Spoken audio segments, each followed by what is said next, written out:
just moved in, so it's just blank. It's a blank canvas. I'm in the kitchen. No, I like it, the minimalist look. It's good. It's easier to keep tidy. Exactly, mate. Do you know what I mean? It's one of them. Like, give it with these kids. Give it about one more day before it looks like a squat. Yeah. Fucking hell. Oh, mate, I'm having a fucking nightmare.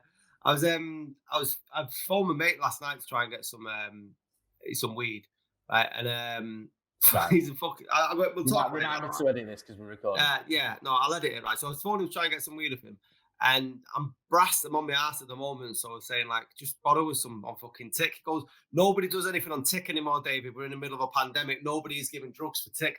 I said, I'm good for it, mate. And he's like, nah, you can like leave something down as a deposit. And I'm like, well, what do you want? And he said, your phone? I said, you fuck off. I said, what, for £20 worth for £20 worth of drugs to fucking just for £20 worth of drugs. He wants my phone. I said, you can fuck right off. And then he starts talking about cryptocurrency. And I'm like, bloody drug dealers nowadays, what you want? And he goes, nah, we're on this. And then he goes, have you got any school food meal vouchers? And I went, yes. So apparently now drug dealers are taking American Express and school meal vouchers. Obviously, for anyone who works for the BBC, that was a joke. Yeah, he's joking. He got £40 worth of draw. Yeah. And 2 hungry kids. Again, that is a joke. But have you ever heard anything as ridiculous as what you've just said until recently? No, that was just fucking absolutely ridiculous.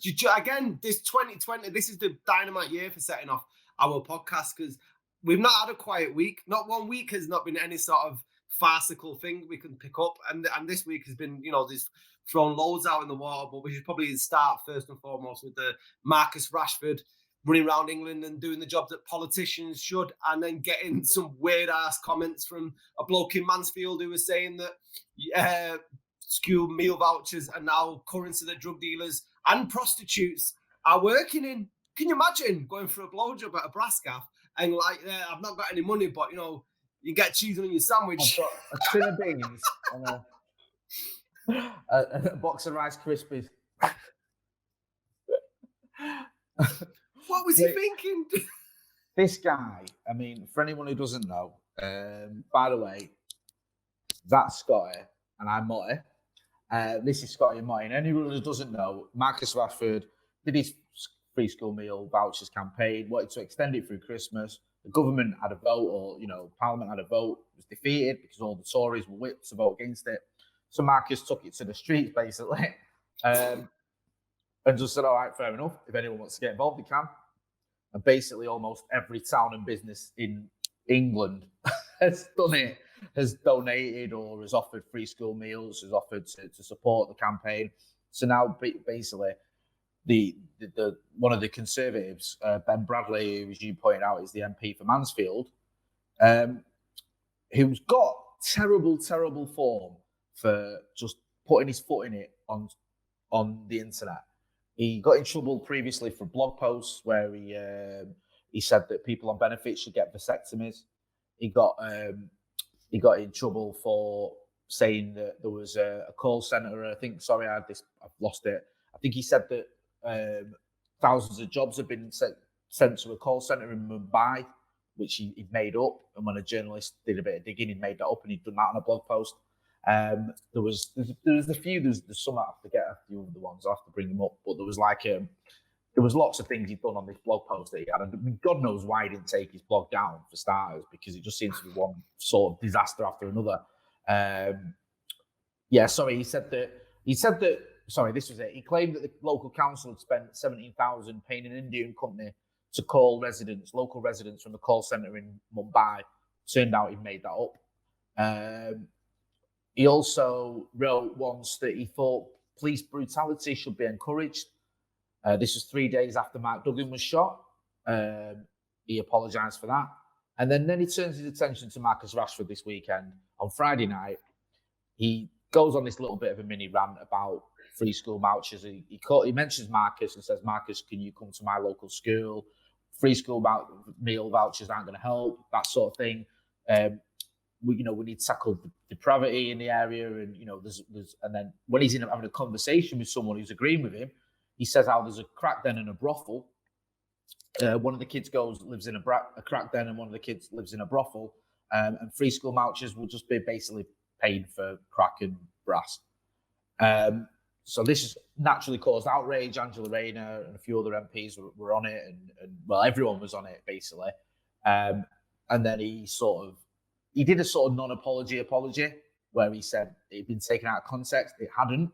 Then he did like a load of media interviews where he said like, oh, people hadn't really give the right context to it, and people sort of misunderstood what I was trying to say, and all this other garbage without actually saying, I fucked up. I said something I shouldn't have said. It was pretty disgusting what I said. For reasons that are still sort of alien to me, I went after Marcus Rashford. I've been left with egg on my face, and I should have just shut the fuck up and got down to the business of actually helping the people in my area that may be suffering from depravity, rather than going to social media and making things up.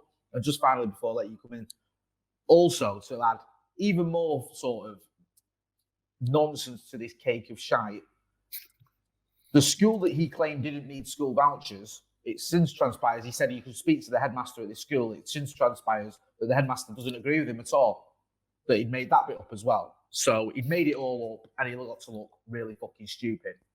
Yeah, it's absolutely ridiculous. And first and foremost, when you go back through the history of the stuff that he said, how the fuck is this guy still working in power in Parliament? How can you say such insensitive things?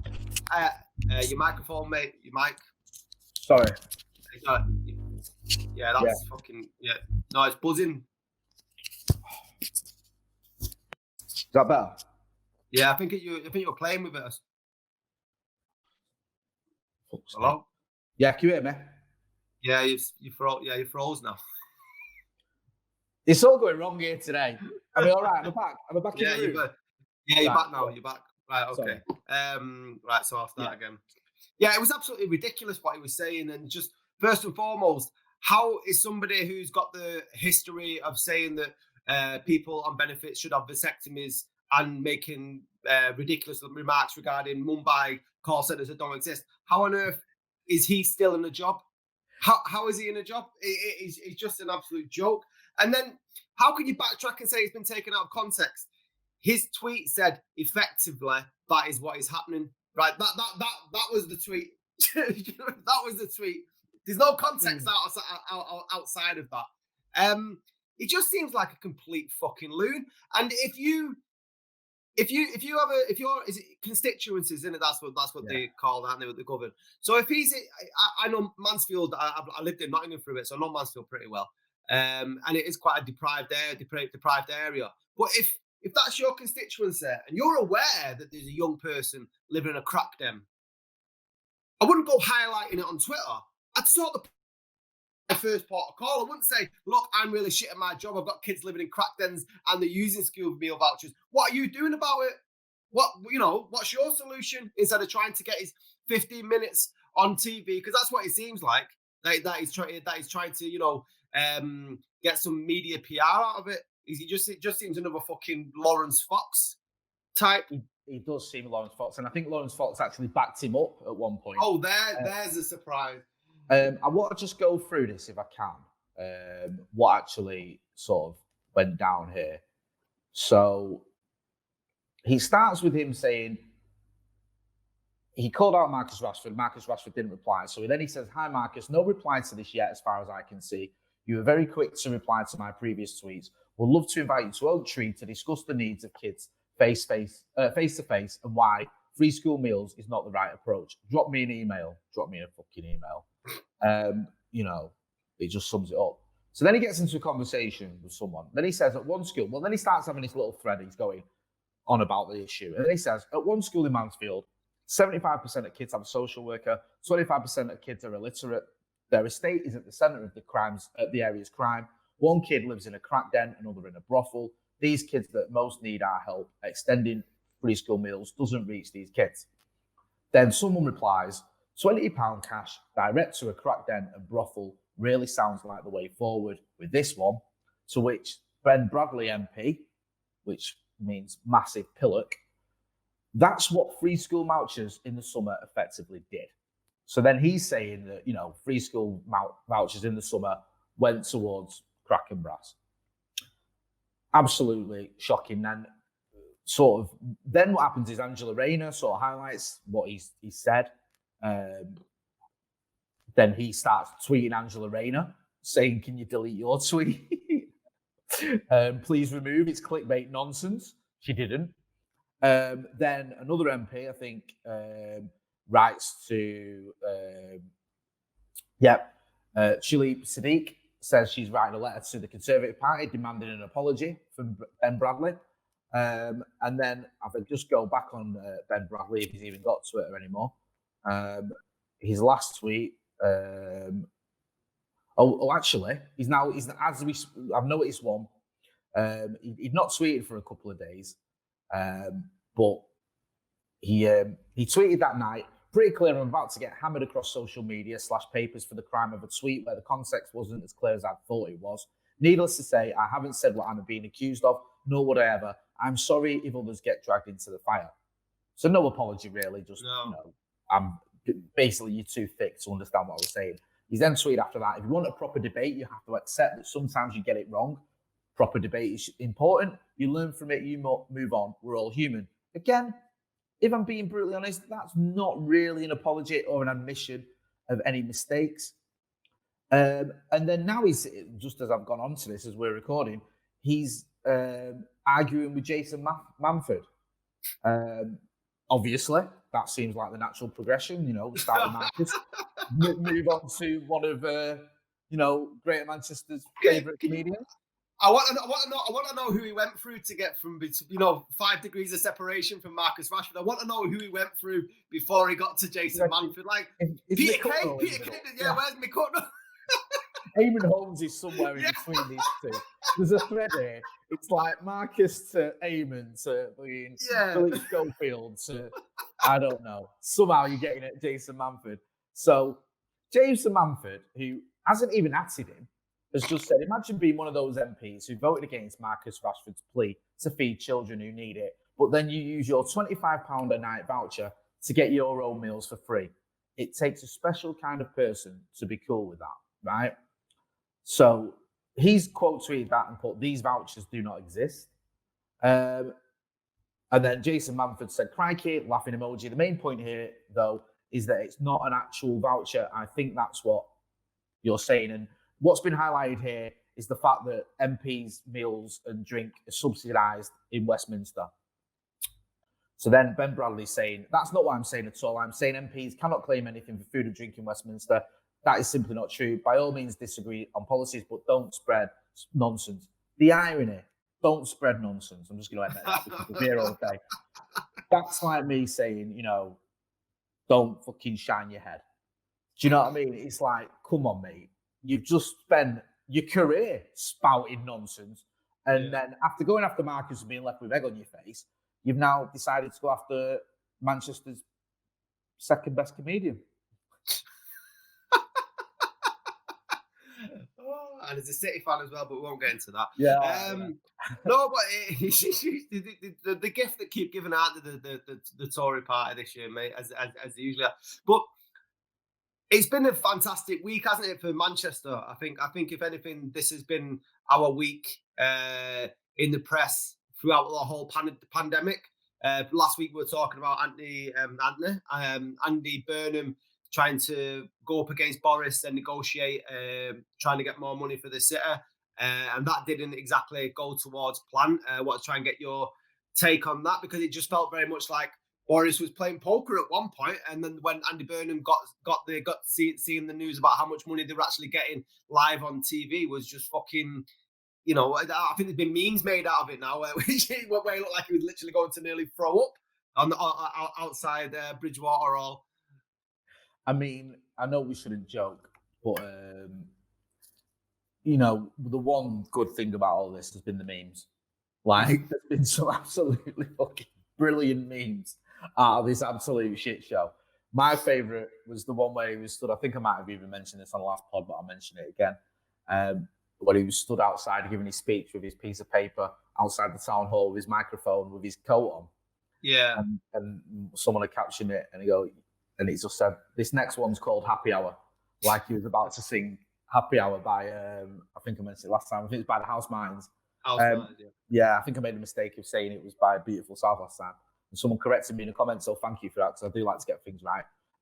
Yeah, and there was loads of memes going around when he was looking at the screen, because it was a real moment, right? Because I think it amazes me how politicians don't understand this and don't get this. That sometimes it's just that visual picture of something that sums up what is going on and the mess we're in, and how communication's poor, and how Manchester's getting screwed over. And basically, the mayor of Greater Manchester reading on a text that he was only the city, or the area was only going to get 22 million when we wanted 65. I think he originally wanted 95, which was fully costed. Then it was down to 65, and then they were offering 22. I think they've now done some severe backtracking where it's like, you're going to get it because Rishi Sunak. They've sort of hit. They've basically not said it's 65 in one lump sum. And it's basically this amounts for this and stuff. The thing that really like fucking blew my mind was that at one point, I think Boris said, "You should be negotiating anyway. Really, this is the country's money, you know, and it really, if you've got the money in, you know, your magic money tree, that's all you need to do to shake it, and you can have it. That's quite obvious this year with the amount of PPE scandals that we spoke about left, right, and centre. But they were arguing over 5 million. No, I think it got before they said there's no deal, like it's that fucking Noel Edmonds bleeding show. Andy Burnham wanted 65 mil, and then Boris was only willing to pay 60. And then they said no deal, and then fucking backed off, and then came back with 20. Like, what cheap ass shit? What like, how is that possible? There's no wonder why Andy Burnham just like looked like he's going to spew up. Can you imagine that? It's just like, what? You just offered me 60 for it? Could you? If you're trying to buy a house, can you imagine that? Like, yeah, I'll give you 100 grand for it. No, I want 105. All right. And then falls back. All right, we'll take the 100. No, you can have 20 grand for your gaffer. It's a fucking nonsense. And this is what we're in. We're in this absolute era of just idiocy from this government. And now, you know, it's funny because I see the right-wing press has been going after Andy Burnham a little bit, saying that it means that, I think there was a summit in the Daily Mail. I saw it on Twitter. I don't read the Daily Mail. Say that because of what's happened with Andy Burnham, it sort of said the government round with Burnham over COVID threatens the plan to appoint more local mayors, as like Boris Johnson now is not having it. You know, he doesn't want any more local mayors because of what's happening. He's going to sort of roll back that idea, because there was this thing about there was going to be more metro mayors, weren't there? And now he's like against it because he thinks that they're all going to sort of go against him, as Burnham did. But, you know, Burnham's job is to sort of make sure the people of Greater Manchester are looked after. That's why we voted him in. That's his job. It's not anything else. That's his priority. And I was sort of with him on this, and I think you were as well, because I saw there was an argument, well, why not just take the 60? Because it's better that, you know, all right, it's not 65, but equivalent over 5 million. And he made the point when he was asked it in the press conference, you know, these are people's lives, that money makes a difference. And you have to, you know, you can't just say keep going down. I think they costed it as well. You know, this is fully costed this. They'd worked out what was needed to give the support to the workers who were going to be on 2/3 wage or whatever. Now, you know, you look at this, that's one argument, that's one point. Then you look at the money that's been wasted on the text and trace app that does not work. Looking at money that is wasted on HS2 and all the other shit that's gone on with that to try and get us from Manchester to London, you know, 10 minutes quicker. I mean, it's just a fucking farce. It really is. And, you know, I know these are massive amounts of money that make a difference, but to the government and the money they've got and the money they've wasted, it really isn't. And it's easy for them to do this. It really is. And it's purely political. It's just like, we're not going to do it. And then it was like, almost like a type of punishment. Like, oh, right, well, we're only going to give you this. And then they sort of had to roll back on it, because it turns out that, you know what, when they look at it, they are going to have to backdate it, which is what Andy Burnham asked for. He said, you know, it has to go backdated. They are going to do that. And they've had to sort of do a bit of a climb down. And he's been sort of portrayed as the king of the north and the man of the hour and all that sort of stuff. And I think he deserves the credit he's getting. But more to the point is this government and Boris Johnson yet again have just been left to look like fucking idiots. And this is the thing, it's just a continuing narrative throughout this year that the pandemic hits and you've got an opportunity to bring the country together, to lead by example, to fight this and tackle this in the best way humanly possible.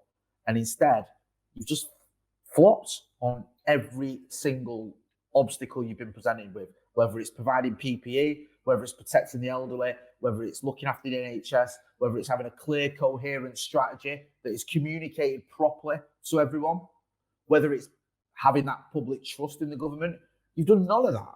Absolutely none of it. And you're now in a position where people don't trust the government, people don't believe what the government is saying, people don't have any faith in the government. The mayors, not just Andy Burnham, Steve Rotherham as well in Liverpool, and on board with it because they can see what we're going down this sort of self-destructive path. And it's just what worries me, and I've said this before on our podcast, is it's going to get worse before it gets better. Yeah, there's a few things I want to touch on there. The first one will be the £5 million.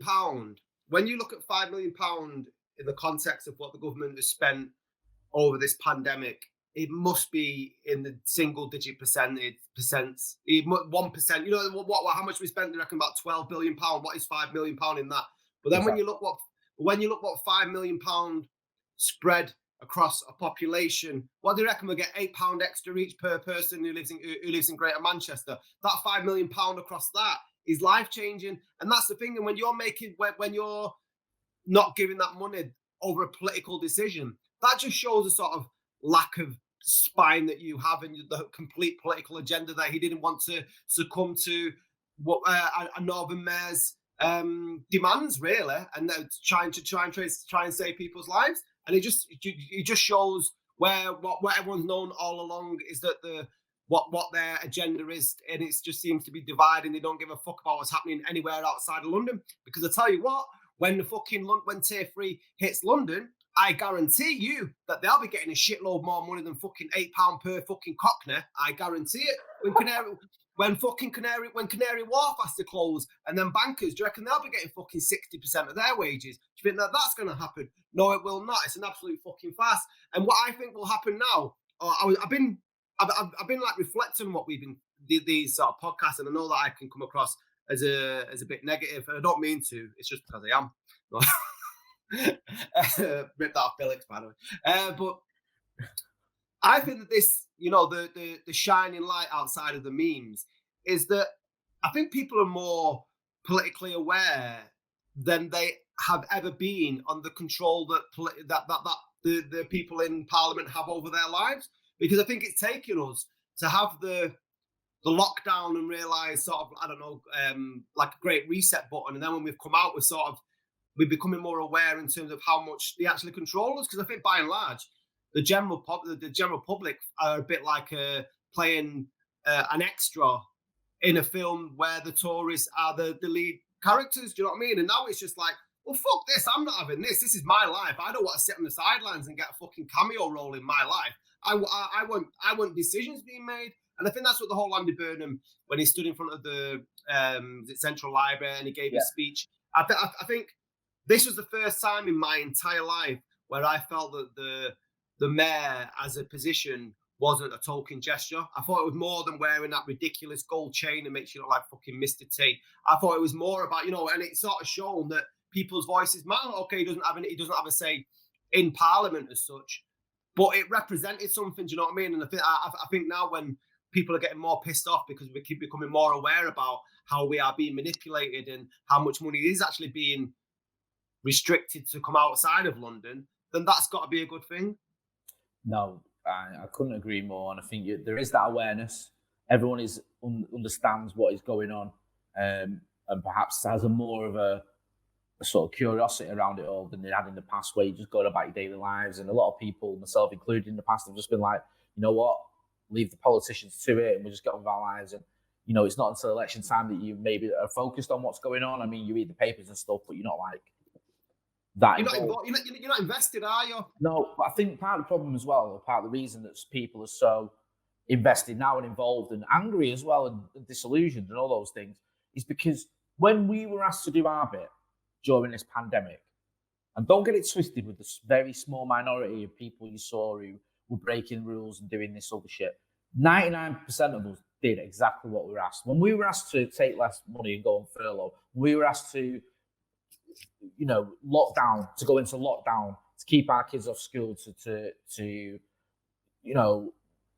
shop online instead of going to the shops, do everything that we were told to do, to wear masks, to clean your hands, to just sort of pull together. We did, and we helped each other as well. There was a big community spirit. We helped one another, and we did it. We made a lot of sacrifices. We helped each other by and large, and we did all the things that were asked of us. And then when you see the MPs and the politicians not doing the things that are asked of them, giving out contracts to companies that have got no fucking clue about what they're doing and it's jobs for the boys because they're the mates. Yeah. Breaking the rules. And we'll never, ever, ever, till the day I die, forgive Dominic Cummings for what he did and the way that the Tories just swept it under the carpet, because he absolutely undermined the whole lockdown, keeping yourself safe, abiding by the rules argument irreversibly.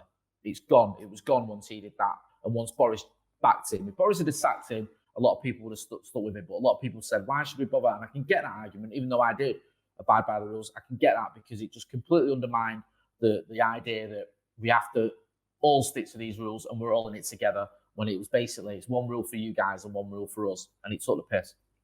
Go on. No, go on. I was going to say, but I agree with you that Dominic Cummings was the sort of the linchpin when he made the decision to go for a fucking eye test 500 miles away. I think that was, yeah, and I think that was a changing moment in the public's trust in politicians.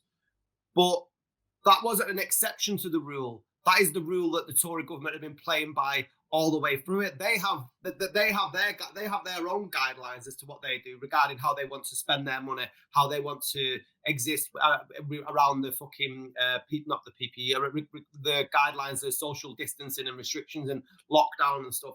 It's not a unique event. I think that was just it was the first sort of pick at the scab. Do you know what I mean? That's what it was. And now this is why I think it might be a good moment for the general public, is that when you look at, all right, well, they're taking the piss there. Oh, they're also taking the piss there. Where else are they taking the piss? Do you know what I mean? So it's like, this needs to continue, this sort of momentum regarding like looking at how much they are ripping people off. No, it does. And, I'd like to see a bit more from Keir Starmer, if I'm being honest. I've been a bit underwhelmed by him during all this. And people may argue he's been playing it slightly safe because Boris has been imploding so much. But maybe, I want a bit more than someone playing it safe. Maybe I want someone who's going to actually come up with some coherent policies and some real opposition. And I actually don't think he's played it very safe. I actually think he's been a bit muddled himself, because at one point he was going, it was the stories being leaked were that he was going to be against the 10 p.m. curfew, which I think is a nonsense. I mean, you've discussed this many a time, but the 10 p.m. curfew is just an arbitrary time that was introduced, has no basis on science whatsoever, that was going to solve anything, and actually creates more problems than it helps or gets rid of. So that was an issue that he was supposedly going to jump on and say, right, let's, Labour's going to call for an extension of the curfew back to 11 o'clock. Didn't happen. And then it was this circuit breaker idea now is the thing where you're going to go for a circuit breaker, where we have a 2-week lockdown that's a circuit breaker because it breaks the virus, which again isn't a very popular idea, or is one that's been sort of doubted by certain scientists. And it doesn't seem like he's had a coherent policy or he's had a real voice here. And even like little things where I see certain things going on, and I just think, are you really coming out with the rhetoric or the passion that you want? Like the whole school meals thing, yes, he's argued the toss for that, and obviously, Labour all voted for free school meals. But you'd want to see something like a bit more passion. When Angela Rayner speaks, and I know we'll get onto her in a minute with the whole scum thing, and there's just the absolute storm in a teacup over what was just a flippant remark that isn't even that insulting in the grand scheme of things. But even with that, he seems like he's a bit of a passenger in all this rather than a leader. And I want to see more from him. I want him to invigorate me and think, you know what, I could get behind this Labour leader. I really could. I wasn't a massive Corbyn fan, but I liked some of what he was doing. In fact, I liked a lot of what he was doing, if I'm being honest. there was just some parts, and I thought his communication and certain things that went on and certain issues he didn't get a grasp of, which let him down. But Starmer, he's coming off the back of this. You want someone who's going to unite the Labour Party, offer a coherent opposition, show a bit of passion and direction, and it just seems a bit lackluster. And yes, it's a better option than Boris. I'm not saying he isn't. A fucking traffic cone is a better option than Boris Johnson as Prime Minister.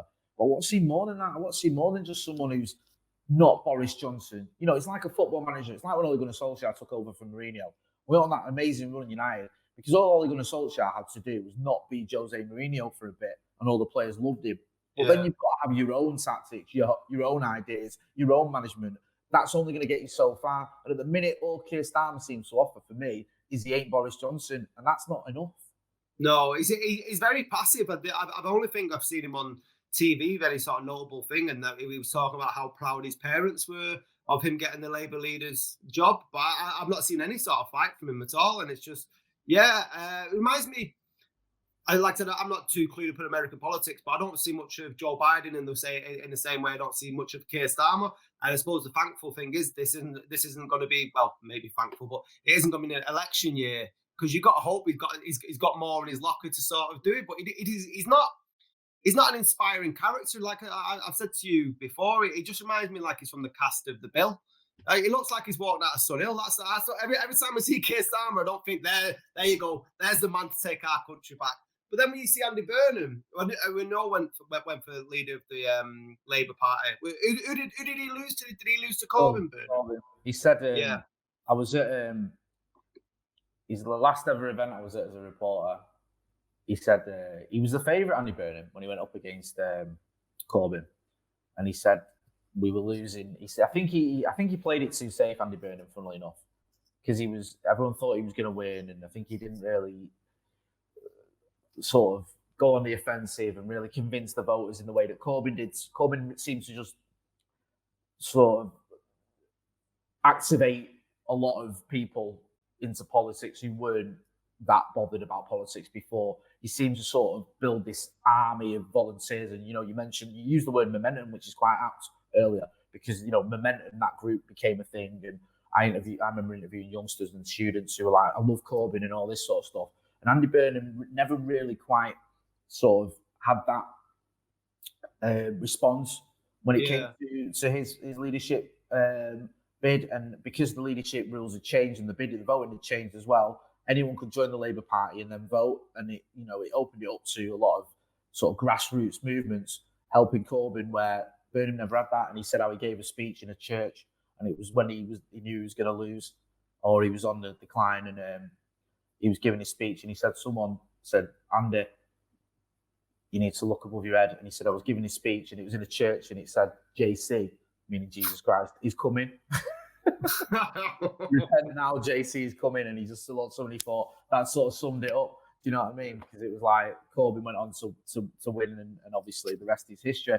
So I get where you're coming from with Keir Starmer, because he does seem like that passive. And I know that Labour, going back to the school meal things, are going to force a vote. I think Starmer tweeted that they're going to force a vote on free school meals again for Christmas. But you want to see a bit more from him. I mean, you look at Angela Rayner, who we just mentioned, and one thing she's not lacking in is passion. And I think that passion's got her into a little bit of trouble this week. But I think that trouble with her calling, I forgot his name. Is it Chris Summit, the MP? Scum. Has just been blown out of proportion as a distraction tactic to take away from the fact that 322 Tory MPs voted to stop giving kids food. Yeah. I mean, it was very much, like I said, a storm in the teacup. And his response to it as well, excuse me, what did my honourable friend call me? I'd have fucking repeated it. Do you know what I mean? So I'd have put it on a big piece of paper and like, there, can you read from that side of the fucking bench? I can't remember the guy's name, but out of all this, Angela Rayner has quickly become my favourite MP. I think she's absolutely brilliant. She's fantastic on social media, the sort of stuff that she talks about. And when we're talking about passion that Keir Starmer's lacking, she has it in abundance. She very much wears her heart on her sleeve, and she seems built from the old Labour and that sort of that working class roots. What I think Keir Starmer, I don't know Keir Starmer's background, but for someone to be head of the Crown Prosecution Service, I don't think he came from the same streets of Ashton that Angela Rayner came from. And for me, that's what Labour was always about. Do you know what I mean? That when I was growing up, that was why we were voting Labour, because Labour was speaking on behalf of us. And I think sometimes and I think that's maybe why Jeremy Corbyn and all, I don't think he was working class, but he really tapped into that. And I think that's where Keir Starmer, he seems to he's too middle ground for me. But I mean, again, you can't go too far left wing. But Angela Rayner, for me, I think she's been absolutely fantastic. Even more so when she labels other MPs scum. Oh no, it was Chris Clarkson. I was trying to remember the MP she said. And then you've got all these Tory MPs who have written a letter to Keir Starmer and saying that they're getting all this abuse because of what Angela Rayner said. No, you're getting abused because you voted against starving children, you thick twats. And I think scum was actually an insult to scum, because, scum doesn't have a fucking choice in the matter. It's literally the after effects of something. You have got a choice in the matter, you Tories. You've chosen not to feed children that are starving. So I'm with you as well. I think Angela Rayner is amazing. I've interviewed her once, and we were in, I think it was in Ashton Hospital. And it was the same day, there was this thing going on, and I met Jeff Hurst that day, and it was me and Angela Rayner that stayed with me rather than him, because obviously he was a nice guy, whatever. I interviewed him briefly. But we didn't spend a lot of time with her. I was with her for about 20 minutes. We were just walking around the hospital, chatting. Very down to earth, not the usual politician. And especially with politicians, when I've interviewed them in the past, you get a little bit more from them off camera. I know I was radio, but off mic, when you're just chatting, a lot of them will be more themselves, and they'll swear and fucking, and especially when it was Labour MPs with me, because I'm quite left wing, and they knew that about me, so they were less guarded. But she was brilliant. She was really funny, really witty, dead down to earth, and I'd love to see her in charge of the Labour Party one day. I really would. She reminded me of Dennis Skinner in some ways, especially the way she was calling out. So I know Dennis Skinner used to get up to quite a lot of antics, didn't he, in Parliament? And what did he say? Did you remember the sound bite from him back in the day? And he said half of the Tory government, half of the MPs on the bench facing me are crooks. And then what's the guy called who does the who's the judge in fucking Parliament? What's he called? The speaker. The speaker, yeah. Yeah, so he goes, and then the speaker turns around and goes, Mr. Skinner, will you detract that? He goes, okay, half of the MPs across there aren't crooks. Do you know, it's absolutely brilliant. And that's what you need, that sort of fight in you, don't you? And that Chris, was it Chris Clarkson that he said the MP? Yeah, he was the one that was called Scum, who acted like she'd come into his house on Christmas Eve and pissed on his kids. The way he reacted. He put on Twitter saying like how outraged he was, and said, my mum has been getting phone calls of abuse with people saying that down the phone to her. Now I'm just gonna say, how the hell are people getting your mum's number? You know, I'm calling bullshit on that. Nobody's calling your mum and calling her scum. Absolute bullshit. Do you know what, mate? Right, the Tories are so fucking tone deaf and arrogant and just thick. And did you see that other clown, that Tory MP, Johnny Mercer? Did you see what this bellend did? He's the one who, let me find it. He tweeted a picture of himself out jogging, and he said, really tough old week in politics. No one said it would be easy, but when you get to come up here for your end of week clear the head session, it all seems okay. Really tough week voting to starve kids. Really tough. Feel for you, Johnny. Hope you're okay. Hope you had a good job, mate. Hope everything's worked out. Glad you get to clear your head. Nice one, mate. I'm just off to buy some smack with my beans. I mean, who are these people? That's how detached they are. And I just want, when you look at people who must have voted for them, and you've got to have some sort of level of, I don't know, do you have sympathy with them who because they believe the whole Brexit lie and that they were going to get these magic beans and, rainbows and unicorns were going to fucking come out of the lawn? Do you have any sympathy with them that they were sort of duped and now they're having to, we're all having to bear the burden because they voted Tory, whereas they usually vote Labour? I think. Do you have any sympathy with them? No, I mean, listen, I don't ever buy into the idea of, I hate all Tories or I hate all Tory voters. I don't, if I'm being brutally honest. During my reporting career, I interviewed a lot of Tories who I got on with. Sean Anstey, leader of Traffic Council for a while, grew up in Parkinson. I've mentioned him before. Me and Sean got on when I spoke to him, off the record or on the record. You know, I'm not a Conservative. I've never voted Conservative. I don't think I ever will. But I don't hate all Tory or Tory voters.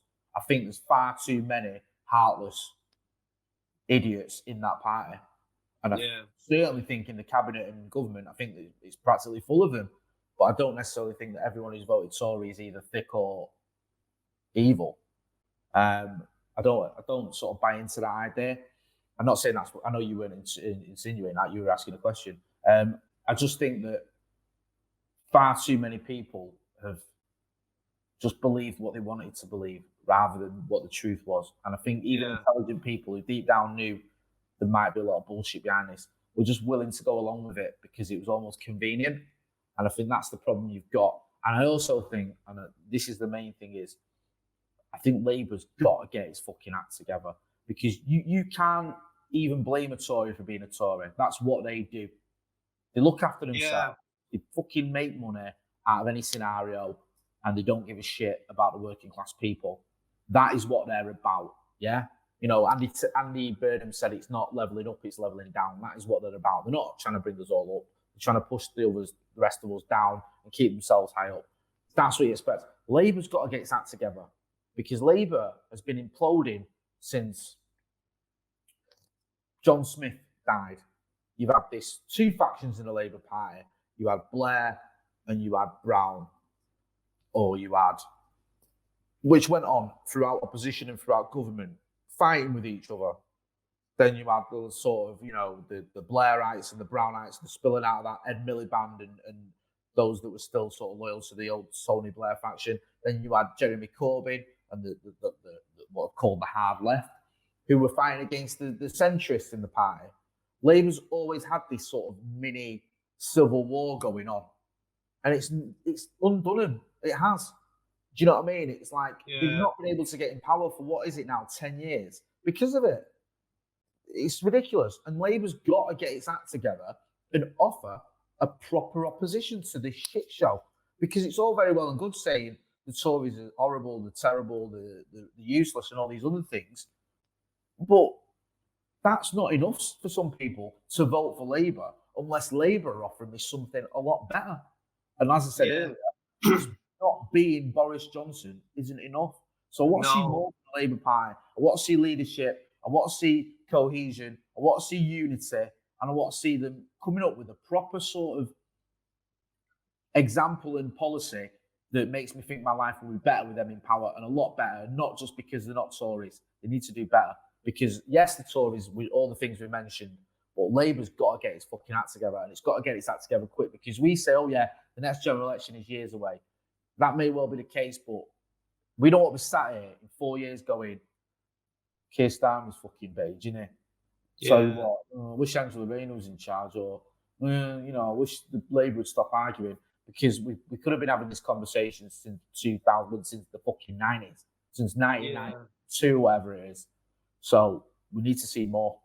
I mean, I agree with you completely, and that's, you know, to use a football analogy, it's like us looking at Liverpool and seeing how well they're doing and fucking finishing the league 30 points ahead of us, and we all hate them. But, you know, we need to be asking the questions about our own shop. Why aren't United catching up Liverpool? What's going on there? And whilst we're talking about, like, and I'll be, you know, I'll do it tongue in cheek sometimes about why people voted Conservative when they usually vote Labour. But we do need to be asking the question. It wasn't just a Tory win; it was a Labour loss. Do you know what I mean? That should be the focal point. Not going, ooh, the evil Tories, because exactly like you said, we know what they are, we know what they stand for. But the question is, why did these people vote for them, and what is it that you weren't offering? And like I said, they need to sort the turmoil that is going on indoors. But Angela Rayner, absolutely fantastic. Andy Burnham has been a great week. What's been happening the other side of the pond, because I was amazed actually with Joe Biden's quote this week when he said he was going to lower oil by 2050, was it? And then I don't think that's going to go down too well in Texas, is it, Jay? Well, no, it's funny you should mention that, because I was tweeting about that, because Dan Hodges was talking about Texas on his Twitter before, and saying that Texas, I think, is it Kamala Harris has gone to Texas, and Joe Biden had pulled a lot of money from ads in Texas, and now he might be putting it back in, or I might be getting that the wrong way around. And I was saying that surely I thought, following his quote in the debate where he talked about moving away from oil completely in the next sort of 25, 30 years, whatever it was, that won't play in Texas. But someone who lives in Texas disagreed with me and felt that there was still a chance for Joe Biden there, because I'll bring up our conversation. Let me just, bring this up, because it was literally tonight, just before we started recording this, that I had this conversation with someone. Yeah, so I was saying that I thought it was done. And he's saying that he's getting a lot of Beto O'Rourke's grassroots support, and Texas is mostly a non-voting state rather than just a red state. And he was saying that Biden, it will be very close, like the midterms in 2018.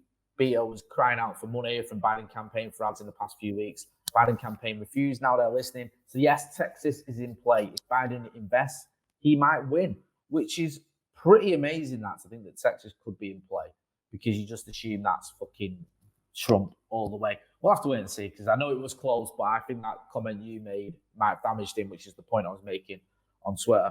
But even if you put that to one side, as we've often been saying the last few weeks, Trump's path to victory is very precarious.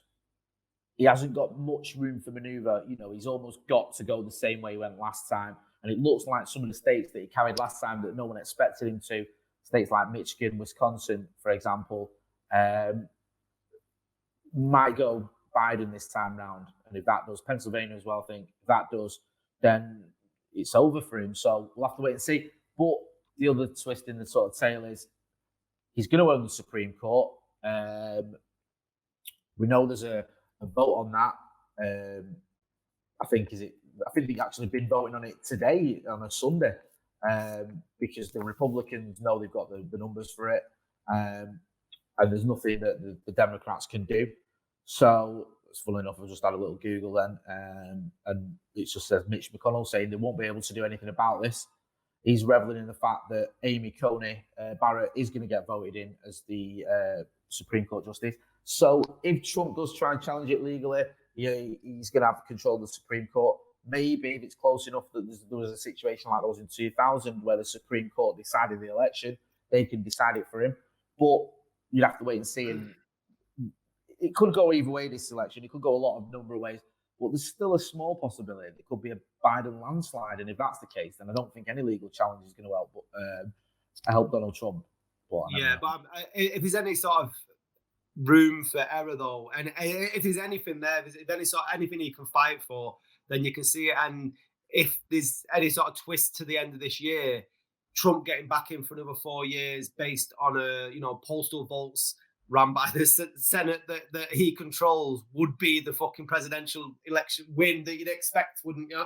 Yeah, I mean that is 2020 in a nutshell. Yeah. I don't know if you actually stayed up to watch the debate. You probably didn't, because you're not a sad bastard like I am. But I think I felt that Trump needed more from that debate than Biden did. I think Biden just needed not to fuck up, and I think Trump needed to show a lot more, because he's been having a bit of a nasty time with it, because he's just been an absolute Donald Trump. He's just been coming out with outrageous things. He's gone to war with Andy Fauci, which just doesn't really help him.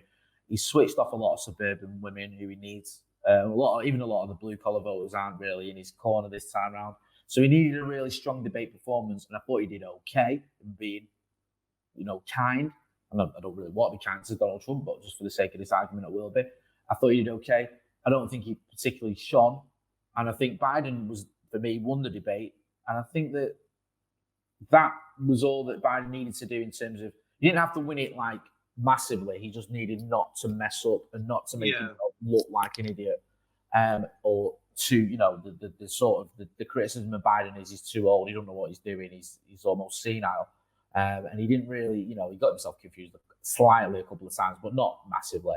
And Trump just lied, as he always does, throughout the entire debate. And I watched the CNN fact checker, and he said it was just relentless. It was just lie after lie after lie after lie after lie. He said I couldn't even keep up with it.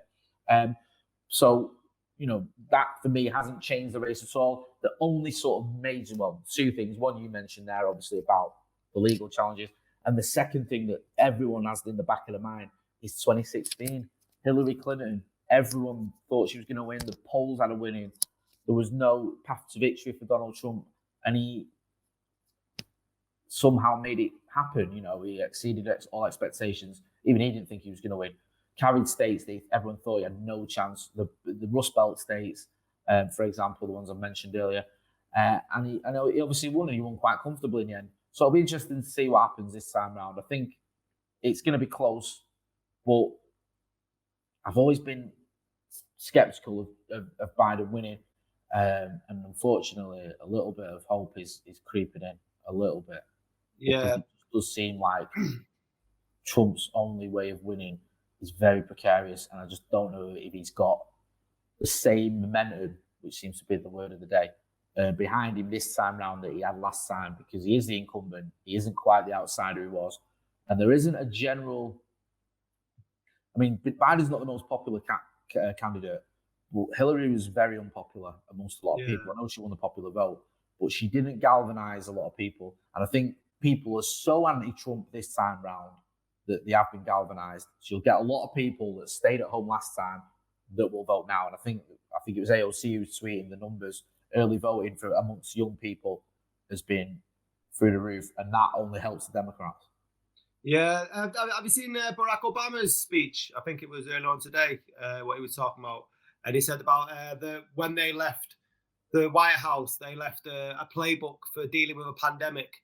So everything that they could have done now hasn't been put into action. And he said, I wonder what's happened to that book. Is it holding up a wobbly chair in the White House because nobody's read it? Which wouldn't surprise me, because I took your advice last week and I binged the Trump show, and I can't get over how fucking insane it is. Do you know what I mean? You read newspaper stories and headlines, and then when you see the amount of staff that he's had turned over and stuff, it's like Larry David in office. That's what it's like. Curb Your Enthusiasm, the White House years. It's fucking ridiculous. I can't. It's just mental when he's picking up people what he likes the look of and stuff. And it's like, how many people has he gone through now? I think am I right in saying he no other president has gone through the number of staff in his first 4 years as he has? Oh, easily, 100%. He's broke all sorts of records. I mean, a good example of someone who was on that was Anthony Scaramucci, who lasted 10 days. Yeah. You know what I mean? As chief of communication. I mean, admittedly, that was his own fault. But what made me laugh about that, you mentioned there, like, how they had to treat him almost like a baby. They gave him these briefs that he didn't read. So they'd have to, like, sort of tell him or, explain them to him properly or differently. When he was picking, like you say, I think he went for Mad Dog Mattis for his Secretary of Defence. Because they treated it like a casting call, giving him pictures of the candidates. Like he was picking up, someone to co-host The Apprentice with him. It's just ridiculous. It was mental how he operates.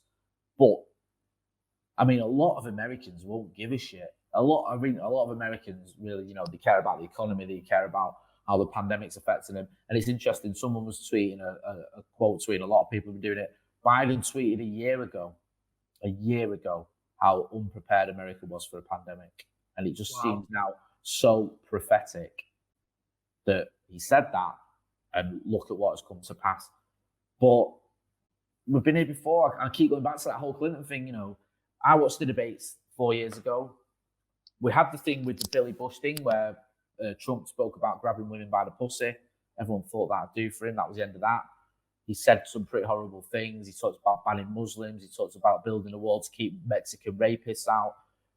I mean, it just looked like a car crash campaign. He sacked his campaign manager. I almost said Robert Lewandowski there. His campaign manager.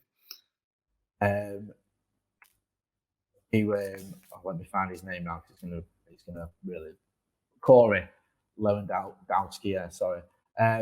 He sacked him, and then everyone thought, he insulted the Gold Star family. He did all these things, and everyone thought, this is it. It's the end of his campaign. He's never going to win. He's got no chance. A lot of the Republicans were distancing themselves from him because they thought it's going to be an absolute landslide for Hillary Clinton. And lo and behold, he won. Yeah. So you just got to be careful, because there's always this element as well that people think the secret Trump voters. Because if you ask someone, you know, are you going to vote for the misogynistic, racist bully? No, of course I'm not. Yeah. Imagine being that guy in the pub when everyone walks to the other side of the room. Yeah, I'm voting for the racist guy. Woo! Round on me! What? Where's everyone gone? Right, here's a question for you. Will it be a bigger shock if Trump gets in again than it was when he got in the first time? No. The first time was massively shocking. The first time was like no one expected it, and the sort of the route that it took as well. No one thought he was going to get the candidacy. I mean, he only ran because Gwen Stefani got a bigger contract on the news network, on the TV network, than he did. So he ran for president as a sort of publicity stunt, but then said such horrible things that he got fired by NBC or whoever it was. So then he ran for president properly. No one thought he'd beat the likes of Ted Cruz and Marco Rubio and all these people. And when it came to getting the Republican nomination, he did. No one thought he had a chance of beating Hillary Clinton. No one. And it was like, he hasn't got the states. He won't be able to get through that sort of the blue belt sort of thing, whatever you want to call it.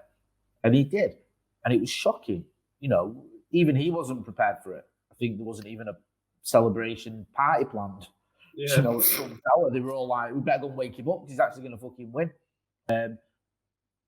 I don't think it'll be as much of a shock this time round. I think more people are mentally prepared for him winning, and more people understand why he won the first time round. And I don't think anyone really got that in 2016. People just looked at it and thought, oh yeah, he can get big rallies, and you know, obviously millions of people will vote for him. But by and large, most people will go with Clinton because they can she's the better candidate and she's the less dangerous one. But he tapped into a nerve. He tapped into that whole nerve. We've seen it with Brexit. If you offer people something positive, even if it's based on bullshit, a lot of people will go for it.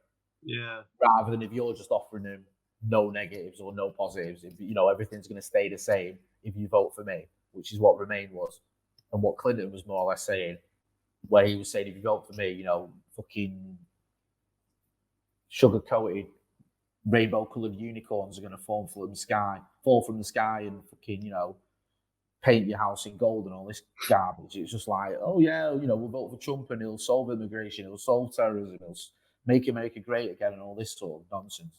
And he hasn't, you know, the economy's in the doghouse, the pandemic's ripping through the country, you've got terrible death rates there. And infection rates, and he himself isn't, you know, abiding by the rules that he's meant to be, because he's got zero ability to manage a crisis, and it shows. But you never know, mate. It's a long time to go. We got what is it, 10 days? A lot can happen. There could be another twist. You know, 10 days before the election last time, Hillary Clinton was sitting pretty. The Comey statement about her emails hurt her. I don't know if that was the fatal blow, but it was one of them. So there might be another twist in the tail. Yeah, that was fucking mental on the Trump show. I missed that when he got all the women that supposedly Bill Clinton had raped, and he sat in the room with them, and he made these poor women.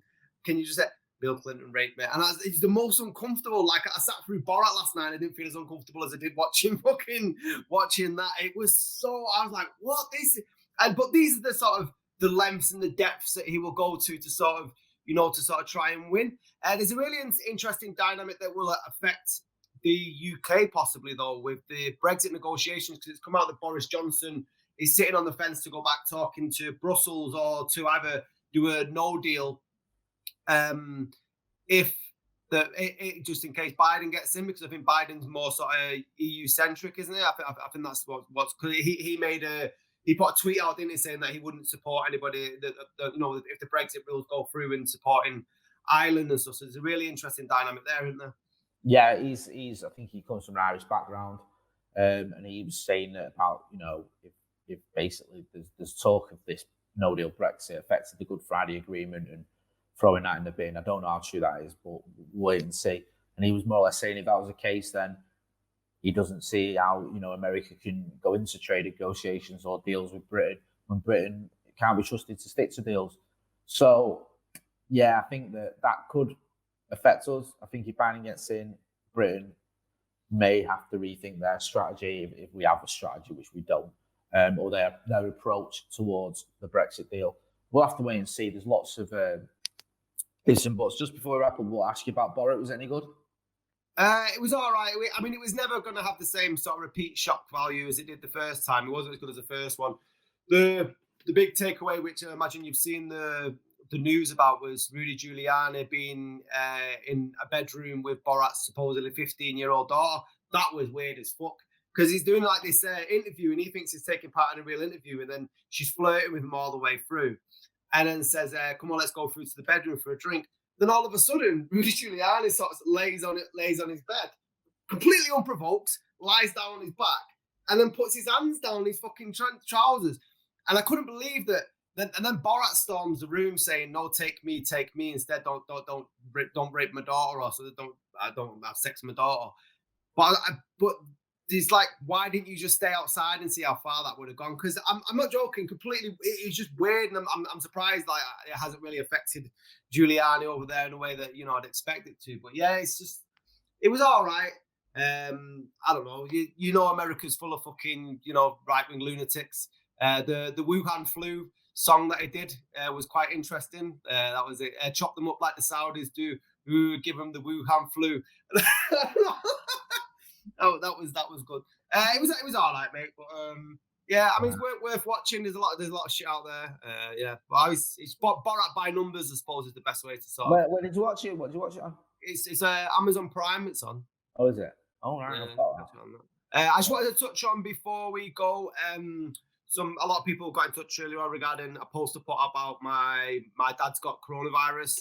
He's all right. He's had a few symptoms, coughing and all that, but I think he's had it for 6-7 days now. But the mad thing about it is that my mum's obviously had to self-isolate because he's got it. So you'd expect my mum to have it, and she's had some symptoms. In fact, my mum's been poorlier than he has. But she's been in the house since Tuesday, right? And then this weekend, on Friday night, she got a text saying that someone else you've been in contact with in the last 48 hours has been diagnosed with coronavirus. You need to self-isolate. And then on Saturday night, she's got a message saying you've been in touch with someone in the last 48 hours that has got coronavirus and you need to self-isolate. She's been in the house since Tuesday. So it's completely impossible for her to have anyone else. So now my mum sat at home and she's got 3 different dates about when she's allowed to leave the house. And 12 billion pound that cost to do that. But thanks everyone for the messages, and when you're getting your test and trace symptoms, you have to. I don't have best of luck with it. So that's all I'm going to say. But I've been Scotty. That's been Motty. Thanks everyone who's been getting in touch. Been absolute diamonds. Love the comments and the feedback and stuff and everything. Somebody put on that. Jay, are we putting these on Spotify anymore? Somebody messaged today on YouTube. Yes, they should be. I'll double check, mate. They should. Yeah. I think I've got it set up so they automatically go on. I'll have a little look, see and make sure that's all there. But it should be on Spotify, Audio Boom, and iTunes, I think. Yes, so I will double check that. Make sure. Someone was asking about top 5s as well. It's been hectic. We'll do a top 5 again soon. And also, we can do one this week, Jay, because I'm literally I'm in the house all week. So whenever you're free, mate. Let's do one. Tuesday night if you can. Tuesday or Wednesday. Tuesday night, Wednesday's football, innit? Tuesday night, right. We'll do a top 5. I'll let you choose all right. The topic is, so you can blame Scotty if you don't like it. I'm yes. glad your mum and dad are all right, mate, despite obviously what they're going through, and thoughts with him and everyone else who's dealing with this, because it is tough. And as I've said earlier, I'm going to set up a Facebook thing as well. I've just been mad with moving out. So have a little chat, and I'll get onto that. And I've not got the guy's name. That was it. Tan Forever, who I think posted on the last one. I'm sorry to hear that you'd lost your job, mate, and it's fucking, it's terrible. But thanks for sharing with us, and best of luck trying to get some new work out there. And that. Listen, if anyone needs to talk about, we're always going to be here. And as I say on my social media all the time, I'm a big advocate of mental health and people talking about it. So I will never ignore a direct message or anything, because we need to help each other during these fucking wank times. And honestly, I'll always be there to answer back. So I've been Scotty. That's been Motty. Subscribe, motherfuckers! Subscribe.